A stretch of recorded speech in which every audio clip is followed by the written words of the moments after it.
what happened in the lives of the apostles? I could see Peter talking to John, and this could be a realistic conversation. John, what do we do? We're wrong. He's not the Messiah. John, he's dead. John, we've left everything. We've left our business. We left our families to follow him, the king that was going to rule the world.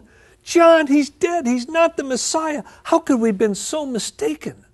And when it says that the apostles went back to their homes and hid themselves out of fear, I believe that, yes, they did have fear. Look, they'd faced off against Rome and Israel. Of course they had the fear of being killed. But at the same time, I believe when they went and hid themselves in their homes after the crucifixion, they were depressed, disillusioned. Now come on, put yourself in their shoes, their sandals. Think what they must have been going through. Here they'd been following the Messiah in the face of all opposition. They'd left their businesses, families, everything, because he could not die. He was the reigning political Messiah that would rule the world from Israel. And he was killed. He was dead. I mean, all their aspirations, everything was just destroyed. And when they went to their houses, they were depressed. But something happened. And I remember as a non-believer in the university, as a student, I struggled with this.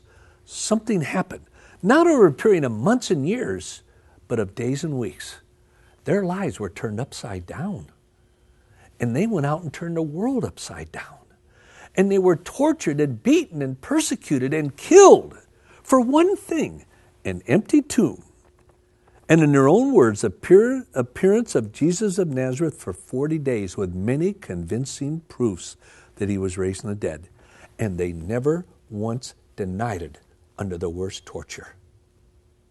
That goes against everything I've ever known of people's character in history. What changed their lives?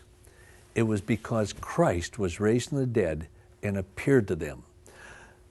Dr. Kenneth Scott Latourette, who was for years the professor of Oriental history at Yale University, said from discouraged and disillusioned men and women, they sadly looked back upon the days when they had hoped that Jesus was he who should redeem Israel, and they were made over into a company of enthusiastic witnesses. What happened that did that? That so changed them from cowards to men of courage, from martyrs to missionaries. Only thing could have been the resurrection.